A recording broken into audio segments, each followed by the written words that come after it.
인생에서 가장 잘한 투자가 뭐였습니까? 한 3개월 됐는데요. 네. 이게 수익률이 저는 금 ETF, 비트코인 같은 것도 그 데이터를 분석해 보니까요. 그냥 한 단어로 내년 경제 이야기하면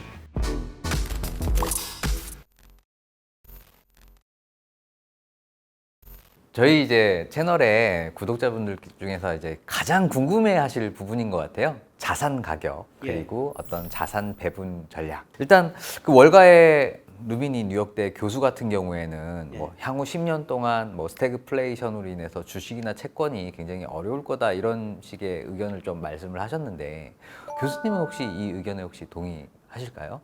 저는 동의 안 합니다. 네네. 저도 뭐 국내 언론에서 닥터 둠이라고 그렇게 표현을 하던데 네네. 저는 전혀 그런 게 아니고요. 네. 저는 뭐 시기에 따라 가지고 낙관적이고 비관적이고 이런 식으로 제가 2000년에서 2006년까지는 우리나라 최고의 낙관론자라고 각종 펀드 매니저들이 낙관론자로 불러가지고 비관론자하고 토론을 시켰어요. 그런데 제가 2007년 뭐 미국의 금융위기 온다, 2020년 뭐 코로나 때문에 심각한 경기 침체 온다, 뭐 이런 이야기를 하고 닥터 둠이란 별명을 얻었는데요. 장기적으로는 우리 주가 성장합니다. 아, 장기적으로 봤을 때. 네. 그러니까 장기적으로 보면은 우리가 명목 GDP보다도 우리 코스피 상승률이 1%포인트 더 높거든요. 네네네. 예를 들어 가지고 지난 거 한 23년 동안 우리 명목 성장률이 한 5% 가깝게 했는데 코스피 평균 성장률이 1%포인트 정도 높아요. 근데 최소한 앞으로 5년 정도는 제가 우리 명목 성장률, 잠재 성장을 추정해 보니까 실질은 2%, 물가성이 1.7%, 3.7%는 된다는 거죠. 그러면 코스피는 매년 평균적으로 5% 정도는 오를 수가 있다는 거죠. 네. 그런데 때로는 주가는 가대평가됐다 가소평가됐죠. 제가 2022년, 2021년에는 좀 가대평가됐었어요. 그래서 그때는 그 주식 비중 좀 줄이라고 말씀드렸습니다만은. 그런데 2020년 말에 주가가 많이 떨어졌고요. 그러다 보니까 역사적으로 명목 GDP에서 코스피가 제일 저평가됐어요. 그래서 제가 2023년에는 주가 또 떨어질 수 있습니다. 시간이 가면 제자리 옵니다. 주식 비중 늘려주십시오. 근데 지금도 우리 코스피가 이런 명목 GDP나 일평균 수출에 비해서 저평가됐어요. 시간이 가면 제자리 간다는 거죠. 시기에 따라 가지고는 뭐 올라갔다 떨어졌다 하지만은 중기적으로는 추세에 접근해 간다는 겁니다. 네네. 그러니까 교수님 말씀으로는 지금 이 시점도 들어가기 나쁜 그런 시점은 아니다 이렇게 이해를 하면 될까요? 그렇습니다. 예. 네. 그럼 교수님 봤을 때 주식을 우리가 투자를 할 때 직접 투자하시는 분들도 계시고 간접 투자하는 분들도 계시잖아요. 교수님 혹시 조언해 주실 수 있는 이런 방법이 좀 있을까요? 뭐 너무 개인마다 성향이 다르겠지만. 개인마다 성향이 다르지만은 직장에 다니신 분들은 열심히 그 직장 일, 자기 일을 하시고 간접 투자 하시는 게 좋아요. 그러니까 2020년에 그 동학 개미운동이라고 있었지 않습니까? 네, 맞아요. 그때 정말 많은 분들이 그 주시장에 참여했어요. 그때 주시장이 좋으니까 뭐 제 친구들도 자녀들이 주식 투자하고 싶다 해가지고 저한테 보내더라고요. 근데 대화를 해보면은 재무제표도 몰라요. 네. 그래서 기업을 볼 수 있는. 제가 재무제표 관련 책을 주면서 이 책 공부하고 3개월 후에 다시 이야기하자. 네. 다시 온 친구 한 사람도 없습니다. 그렇게 공부 안 하고 주식 투자에서는요, 돈 못 법니다. 그 다음에 시대의 흐름, 거시경제 흐름을 알아야 되거든요. 그런데 사실 혼자 뭐 시대 흐름도 알고 기업 공부하기도 쉽지 않죠. 맞아요. 쉽지 않아요. 그리고 여러 가지 다양한 매체를 통해서 의견을 듣는데 진짜 어떤 의견이 진실한 의견일지 잘 맞출 의견일지를 그거를 선택하는 게 우리 구독자분들도 힘들어 하실 것 같아요. 정말 저는 자기가 잘하는 것만 투자하라고 그러거든요. 네네네. 뭐 증권 관련 유튜버들도 얼마나 많이 있습니까? 네. 근데 어떤 유튜버 하나를 보면은 계속 그 성향 유튜브만 올라오죠. 맞아요. 로직이 또 그렇게 되니까. 그것만 보게 돼요. 한쪽으로 보기 쉽다는 거죠. 네. 다른 쪽도 보고 결국 자기가 공부해가지고 자기가 아는 것만 투자하셔야 된다는 겁니다. 그러면은요, 뭐 주가가 아무리 떨어지더라도 리스크 관리를 잘할 수가 있고, 네네. 뭐 오를 때 이익도 많이 낼 수가 있고요. 리스크 관리 잘할 수가 있어요. 네. 이제 우리 직장인분들 혹은 이제 노후 대비를 하실 분들은 연금을 준비를 하실 텐데 첫 번째 질문은 교수님은 연금을 어떤 식으로 좀 준비하고 계신지가 일단은 개인적으로 궁금하고요. 그리고 저희 구독자분들이 만약에 연금을 이번에 리밸런싱을 한다면 어떻게 자산 배분을 해서 하는 게 좋을 것 같은지 한번 두 가지 한번 여쭤보고 싶어요. 저는 저 마지막 직장에서 네네. 퇴직금을 안 주더라고요. 왜요? 뭐 계약해가지고 들어가다 보니까 아, 뭐 퇴직금이 없더라고요. 임원으로 이렇게 퇴직을 하신 거죠? 예예. 아, 예. 네. 그래서 뭐 개인연금은 없고요. 예, 그동안 저 뭐 저축성 보험 이런 걸 들었죠. 아, 저축성보험. 예, 저축성보험으로 이제 연금의 형태로 받는 연금의 거죠. 형태로 예, 매월 얼마씩 나오더라고요. 네. 근데 그거를 왜 들었냐면은 그거는 네. 강제저축이었어요. 예, 제 후배들이 같이 직장에 다녔는데 나와가지고 보험 영업을 하더라고요. 팔았나요? 네, 그래서 저한테 좀 가입해달라, 가입해달라 네네. 그래가지고 네. 후배가 어쩔 수 없이 들어줬죠. 음, 근데 그게 지금은 효자. 굉장히 도움이 돼요. 효자가. 매월 얼마씩 나오거든요. 아, 근데 제일 중요한 거는 그런 연금도 중요하지만 제가 늘 그 후배들한테 이야기하는 거는 직보다는 업을 가져라. 근로소득을 계속 얻어야 된다는 거죠. 맞아요. 우선은 그 직을 가지고 있면서 계속 월급을 받아야 되고요.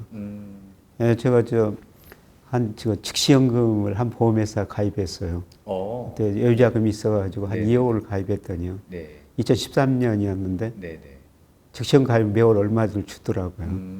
첫 달에 2013년 3월에 가입했는데 4월에 51만 원을 받았어요. 근데 10년 만기가 돼가지고 네네. 오늘 그 3월에 끝났습니다만은 네네. 51만 원, 28만 원으로 줄어듭니다. 아. 그러니까 보험회사는 주로 채권 가지고 운영하거든요. 예, 그쵸. 채권 수익률이 장기적으로 떨어지니까. 그동안, 네, 그렇죠. 예, 그게 계속 떨어졌습니다. 아, 2억인데 50만 원에서 51만 원, 28만 원. 28만 원이요? 그럼 무슨 의미냐면은 네. 제가 어떤 일을 해가지고 30만 원 벌면은 네. 현재산 2억의 가치라는 2억 가지고 거죠. 있는 건 똑같은 현금흐름이죠. 가끔 저한테 어떤 분이 질문을 해요. 인생에서 가장 잘한 투자가 뭐였습니까? 예, 그거는 제가 박사 학위를 회사 다니면서 받은 겁니다. 네, 그래서 지금까지 이렇게 계속 그래서 업을 가진 하고 거죠. 계시니까. 그것 때문에 학교 와서 강의를 할 수가 있었고 학교를 갈 수가 있었고 그다음에 지금도 그것 때문에 그때 공부 박사학위를 받아놨기 때문에 좀 이런 일을 할 수가 있거든요.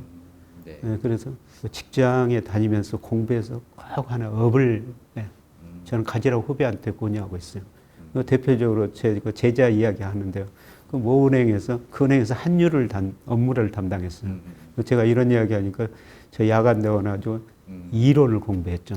네. 업무하고 이론하고 접목시켜가지고 경제의 99%는 환율이다.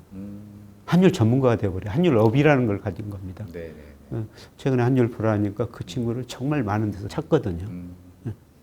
그런 식으로 그 직을 유지하는 동안 공부하면서 하나 업을 마련해 놓으시는 게 앞으로 그 저성장 시대에 대처하는 가장 중요한 것 같습니다. 본인의- 주식에서 한 달에 300만 원 벌기는 쉽지 않거든요. 그렇죠. 어떤 일을 좀 하면은 300만 원을 벌 수가 있거든요. 네, 그렇죠. 300만 원 의미가 뭐냐면 앞으로 30억 금융자산 가지고 있는 거랑 네. 똑같은 시대가 도래한다는 겁니다. 네네.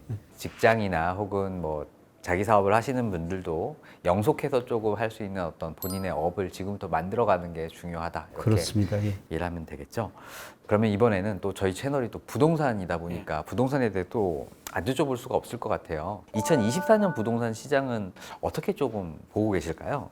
부동산은 정말 좀 민감한 이야기인 것 같습니다. 저 네. 작년 초에 네. 뭐 집값 많이 떨어진다 이런 거 전망을 많이 했거든요. 네네.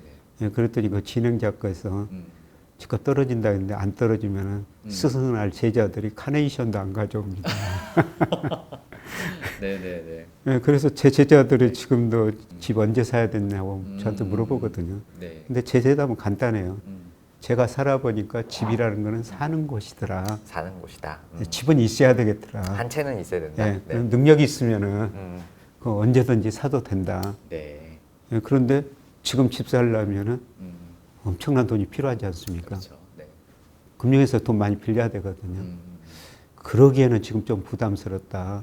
예, 집을 지금 평가해 보니까 PIR이라고 그러죠. 소득에 비해서 집값이 얼마나 올랐느냐, 그다음에 렌트에 비해서 얼마나 올랐느냐, 물가에 비해서 얼마나 올랐느냐 이런 거 가지고 집값을 평가하거든요. KB국민회에서 아파트 가격이라고 집값 매월 발표하지 않습니까? 네. 그 데이터를 분석해 보니까요. 아직도 지금 적게는 10%, 20% 가대평가됐어요. 아까 그 저성장은 차별화로 말씀드렸습니다만 역시 집값도 차별화는 더 심화될 것 같아요. 예, 제가 그 2020년에 우리 개인들이 금융회사에 저축한 돈이 빌려 쓴 돈보다 183조 많았다고 말씀을 드렸는데요. 그럼 그 부자들이 어디서 살겠어요? 그냥 그렇죠. 지금 살고 있는 데는 좋은 데서 살려고 그러겠죠. 네. 그래서 그런 데는 더 오를 거예요. 예, 그런데 평균적으로는 저는 집이 투자재가 아니라 소비재로 가는 가정이다. 집은 아까 단순히 사는 대로 변할 것이다. 예, 그동안 우리가 집값이 떨어진다고 했던 사람들은 가계부채가 많다. 그 다음에 인구 고령화된다. 베이비붐 세대 은퇴다. 그래도 집값이 오른 거는요. 네. 우리가 소득이 증가했고 가구 수가 증가했기 때문입니다. 예, 그런데 잠재 성장률이 2030년 가면 1%. 네. 그 이후로 가면 0%더 떨어진다고 앞서 말씀드렸습니다만 그럼 우리 소득이 정체되는 시대가 도래하죠. 그리고 가구수 기준으로 보면 서울은 그 통계청 추계에 따르면 2029년이 정점입니다. 2029년. 네. 떨어뜨리는 힘, 인구 고령화, 베이비붐 세대, 가계부채는 더 힘이 강해지고요. 지탱했던 힘, 소득이나 가구수는 힘이 약해지고 있다는 거죠. 그래서 저는 평균적으로는 떨어지리라 보고 있어요. 네. 근데 그것도 일부 지역만. 아, 일부 지역만. 네네. 근데 언론에서 그 일부 지역만 뭐 얼마 올랐다 네. 그런 것만 많이 보도하고요. 좀 평균적인 개념을 좀 보도했으면 좋을 것 같아요. 네. 그러니까 장기적인 시계열로 봤을 때 전체 시장 자체는 상승 요인보다는 하락 요인이 좀 더 많다. 더 커지고 네. 있다. 예. 그리고 개인의 입장에서는 여전히 뭐 지역 간 차별화가 이루어질 거지만 살 집은 한 채가 있는 게 좋다. 그렇죠. 살 집은 있는 게 좋죠. 예, 집은 사는 곳이니까. 아, 네, 맞습니다. 네. 예. 사는 곳을 뭐 잘 골라야 되겠죠. 네. 예, 그런데 제가 보기에는 차별하다. 차별화. 예. 네. 예, 그런데 좋은 지역도 한번 떨어질 수 있다. 아, 그때 사야 되고. 예, 제가 그 여의도 여기 아파트에서 네. 한때 그 전세 산 적이 있었거든요. 아, 그래도 네. 여의도에서 그때 당시는 제일 괜찮은 아파트였어요. 음. 예, 그런데 그 아파트 사면서 제가 걱정했던 게 깡통 전세였었어요. 혹시라도 이 아파트 가격이 전세 가격 밑으로 떨어져가지고 제가 전세금을 돌려받지 못할까 심각하게 고민하는 시절이 있었습니다. 아, 그게 언제였죠? 그 2009년, 2010년 사이에요. 아, 네네. 네. 30-40% 떨어졌을 때 한 예. 순간에. 네. 예, 그런데 저는 그런 사이클이 한번 한 번 더 온다. 한번 오리라고 보고 있다. 있습니다. 네, 네, 예, 네. 그런 사이클이 아직은 안 왔다. 그렇죠. 예, 그러면서 그런 의미에서 저는 부동산 시장을 좀 조심스럽게 보고 있습니다. 국가 혹은 국제적인 뭐 금융 위기 정도 수준까지 가야 그런 충격이 좀 오지 않을까요? 근데 우선 너무 비싸다는 거고요. 네네. 예, 그 다음에 제가 제일 지금 모르는 게 미국 집값이에요. 아, 미국 집값. 미국 집값 진짜 어떤가요? 계속 미국 오른다는 집값은 얘기가- 계속 오르고 있어요. 네. 금리가 그렇게도 높은데도 예. 그 미국 그 30년 만기 모기지 대출 금리가 네. 2021년에 2.6%까지 떨어졌는데 최근에 7.7%까지 올라갔어요. 네. 예, 그런데도 집값이 오르는 것은 아마 코로나 때문에 많은 사람들이 재택근무를 했지 않습니까? 네네. 예, 그런데 최근에 그 미국 기업들이 재택근무하다 보니까 생산성이 낮다는 거죠. 다시 회사 나오라고 그럽니다. 네네. 예. 예, 그런 것들이 좀 변화가 있고요. 예, 그런데 최근에 그 미국 기존 주택 매매라고 그 헌집 주택 매매 거래량 보니까요. 이게 2007년, 2008년 금융위기 수준으로 떨어졌거든요. 거래가 급감하고 있어요. 네네. 그러니까 집값이 허수일 수가 있다는 겁니다. 네. 이제 집값이 거래가 줄어들면 결국 집값 떨어질 수가 있다는 거예요. 그렇죠. 미국도 조정이 좀 가능할 수 있다. 예, 예. 네, 아, 거래량이 적다 보니까. 네. 또 하나만 좀 여쭤볼게요. 지금 뭐 주식, 부동산 좀 여쭤봤는데 아까 서두에 채권 투자는 반드시 해야 된다 이런 말씀을 좀 주셨어요. 어떤 식으로 좀 투자할 수가 있을까요? 그리고 채권 투자가 유효한 거죠? 그 자산 배분이 굉장히 그 중요한데요. 네네. 우선은 아까 말씀드렸습니다만은 우리 은행예금 비중이 더 높다. 예, 사실 저도 그 2020년에 네. 제 금융자산의 한 10% 정도는 은행예금에다 넣었습니다. 예, 그때 1년 만기 예금금리 5%였고요. 또 5년짜리도 가입했는데 4.5%였습니다. 네네. 제가 그때 은행예금에 가입한 건 제가 금리를 결정하는 뭐 저축률, 투자율, 경제성장, 물가상승률, 그다음에 은행의 채권 매수 이런 거 고려해 보니까 그 금리가 지탱할 수가 없다는 겁니다. 네네네. 그래서 제가 그 은행한테 그 5년짜리 4.5% 가입해 놓고요. 네. 그 은행에서 그 임원들 강의 한번 해달라고 그러더라고요. 그래서 제가 이런 질문을 남겨드렸어요. 네. 제가 당신네 은행한테 5년 만기 4.5% 예금 금리를 들었는데 네. 제가 이상해 보니까 5년 후에 금리가 2%로 네. 떨어지는데 당신들이 어떤 식으로 운용해가지고 저한테 4.5% 금리 내줄지 참 궁금합니다. 그런 질문을 남겨뒀는데 네네. 지금 우리 경제를 보면 잠재 성장이 2030년 가면 1% 떨어지는데 네네. 금리가 어떻게 4.5% 5% 유지하겠어요. 그렇죠. 예. 네. 이미 떨어지고 시작하더라고요. 다시 그 만기가 돌아와요. 1년짜리 돌아선 거는. 네네. 5%에 가입했는데요. 네네. 다시 가입하려고 보니까 이제 제일 높은 게 3.9%더라고요. 네, 그 사이에 또 1%가 떨어졌고 예. 1%. 근데 이것도 제가 보기에는 높다는 높다. 겁니다. 아, 네, 더 떨어질 예. 거다. 그래서 은행예금 비중은 너무 높고요. 채권 비중은 3%. 근데 은행예금하고 채권 어떤 차이가 있냐면요. 그래서 우리가 은행예금에 1년 만기 예금 들었다면 1년이 지나야지 그 약정은 금리 받을 수가 있지 않습니까? 네네. 근데 채권 투자하면은 언제든지 시세 차익 누릴 수가 있다는 거죠. 금리 하락 국면에서는. 아, 네네네. 근데 예를 들어 가지고 우리가 2020년 10월에 10년 국제 수익률이 4.6%, 2023년 2월에 3.2%, 4개월 사이에 10% 이상 시세 차익을 누릴 수가 있었죠. 예, 그리고 또 최근에 4.4%가 올라갔다가 지금 뭐 3.3%까지 떨어졌는데요. 네네. 이것도 저는 추세적으로 하락 국면에 들었다고 보고 있거든요.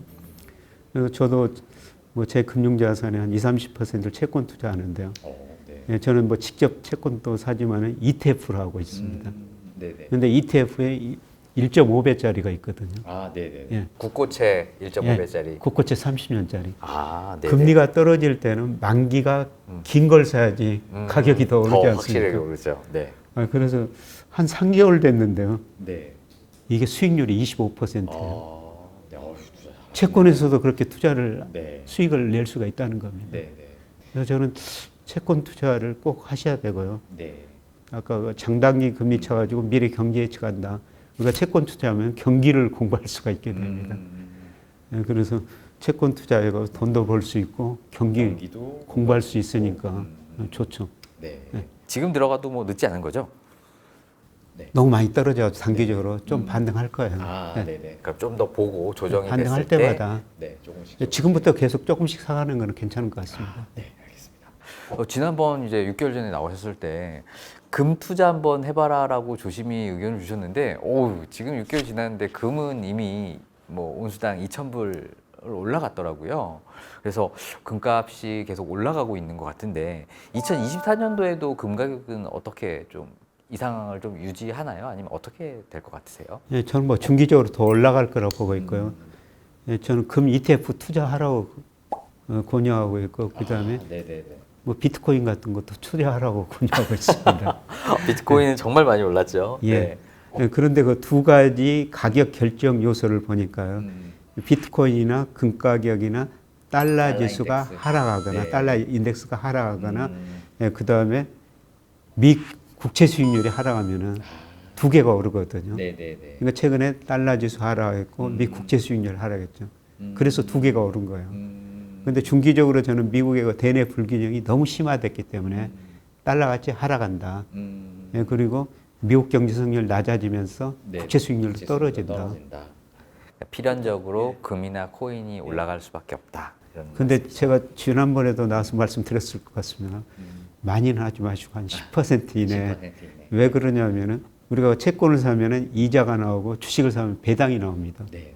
뭐 주가가 떨어지고 채권 가격이 떨어지더라도 그 이자 가지고 있으면 이자 배당은 나오거든요. 네네. 근데 이 금이나 비트코인은 이자 배당도 없어요. 그래서 뭐 알을 낳지 않은 암탉이다. 예, 그런 의미에서 한 10% 이내. 예, 그리고 우리가 코인 투자하면 가격 변동이 심하니까 정신적으로 피폐해지기 쉽죠. 맞아요. 24 주말에도 그냥 계속 예, 봐야 되고. 되니까. 네. 예, 그래서 제가 뭐 젊은 분들한테 권유하는 거는 그냥 보지 말고 한 10%만 사놓고 3, 4년 기다리시면 굉장히 높은 가격이 있을 것이다. 예, 저는 역사적 고점 돌파하리라고 보고 있습니다. 굉장히 예. 그 긍정적으로 보시는군요. 예. 코인 쪽도. 예, 예.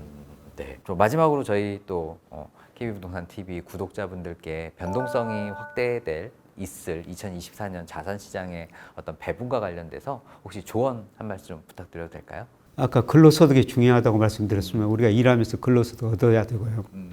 근로소득 가지고는 우리 노후 대비할 수 없습니다. 예, 그래서 금융자산 배분에 네. 신경 쓸 수밖에 없는데요. 예, 그래서 우리가 그 경기 순환을 꼭 공부하셔야 되고요. 예, 그 다음에 뭐 저는 그 금융 민주주의라는 단어를 굉장히 이거 중요시하는데 예, 금융으로 모든 국민이 부자가 돼야 된다는 거죠. 예, 그래서 아마 우리 이 방송도 뭐 그런 역할에 크게 기여하지 않을까 이렇게 그 생각이 되고요. 예, 우리가 저 금융 공부를 해야 된다는 겁니다. 네. 예, 그리고 내년에는 그냥 한 단어로 내년 경제 이야기하면 리질런스다. 리질리언스. 예, 탄력성이다.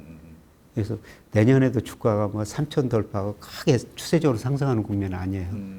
예, 올해보다는 상대적으로 더 좋기는 좋을 텐데 박스권일 거라는 거죠. 네. 좀 탄력성 있게 대응을 하시는데 네. 뭐 제가 지금 가지고 있는 모델을 예측하면은 내년 그 1분기 말에서 2분기 초중반 좀 상당히 어렵게 나오거든요. 아마 미국에서 실물 충격이 한번 올 것 같습니다. 예, 이때 그 리스크 관리를 좀 하시고요. 예, 그때 현금을 가지고 계신다면은 예, 굉장히 또 부를 그 늘릴 수 있는 기회일 것 같습니다. 우리가 일하면서 뭐 부를 늘리고요. 금융으로 부를 늘려야 돼요. 제가 앞서 우리가 지금 무역으로 번 돈보다 금융으로 해서 번 돈이 더 많아졌다. 이런 말씀 드렸습니다. 우리 국가 전체도 금융이 굉장히 중요해지는 거고요. 우리 개인들한테도 금융이 정말 그 중요한 시대가 도래했습니다. 네. 네, 그래서 정말 금융을 많이 공부하셔야 될 것 같고요. 네.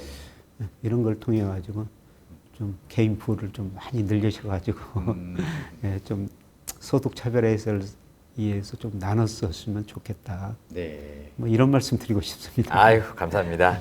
오늘은 이렇게 이 시대 최고의 거시경제 전문가이신 김영희 교수님 모시고서 2024년 경제 전망부터 개인의 대응 전략까지 들어보는 시간 가졌습니다.